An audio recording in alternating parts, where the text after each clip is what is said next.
జరగబోయే ఎన్నికల్లో జగన్మోహన్ రెడ్డి ఓటమి తథ్యమని కాంగ్రెస్ అధికారంలోకి రావడం ఖాయమని PCC media committee chairman Tulasi Reddy ధీమా వ్యక్తం చేశారు. ఈ ఎన్నికల్లో పులివెందుల నియోజకవర్గంలో జగన్ ఓటమి తథ్యమన్నారు.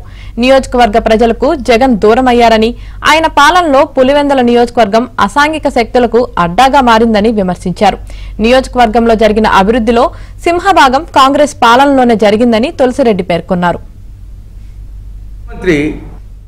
ఈసారి ఎన్నికల్లో పులివెందుల అసెంబ్లీ నియోజకవర్గంలో ముఖ్యమంత్రి జగన్ ఓడిపోవడం తథ్యం. దీన్ని ఆషామాషిగా చెప్పడం లేదు. దీనికి అనేక కారణాలున్నాయి. మొట్టమొదటిది, పులివెందుల నియోజకవర్గ ప్రజలకు ముఖ్యమంత్రి దూరం అయిపోయాడు.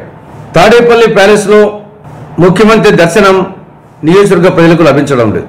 పోనీ నియోజకవర్గానికన్నా వస్తాడంటే సంవత్సరానికి వచ్చేది 2 సార్లు 3 సార్లు. ఆ వచ్చినప్పుడైనా ప్రజలు కలుస్తాడంటే అది లేదు. పరదాల చాటున 3000 మంది పోలీసుల పహారాలో ఆయన పర్యటన సాగుతుంది. పులివెందుల నియోజకవర్గం అసాంఘిక శక్తుల అడ్డాగా మారిపోయింది. కొన్ని నియోజకవర్గంలో ఏమైనా అభివృద్ధి కార్యక్రమాలు కొనసాగుతున్నాయంటే అది లేదు. జగనన్న ఇళ్ల కాలనీ నత్తనడక సాగుతా ఉంది. పులివెందుల పట్టణంలో 7079 ఇళ్లు మంజూరు చేస్తే 5 సంవత్సరాల్లో పూర్తయింది 310 ఇళ్లు. ప్రధానంగా ఈ నియోజకవర్గ ప్రజలు డ్రిప్ ఇరిగేషన్ చాలా రైతులకు ఎంతో అనుకూలంగా ఉండేది. కానీ జగన్ ప్రభుత్వం వచ్చిన తర్వాత ఆ డ్రిప్ ఇరిగేషన్ పూర్తిగా మూలపడింది. అందుకోసం ఈసారి జగన్ ఓడిపోవడం తథ్యం. అదే సమయంలో కాంగ్రెస్ అధికారంలోకి వస్తుంది.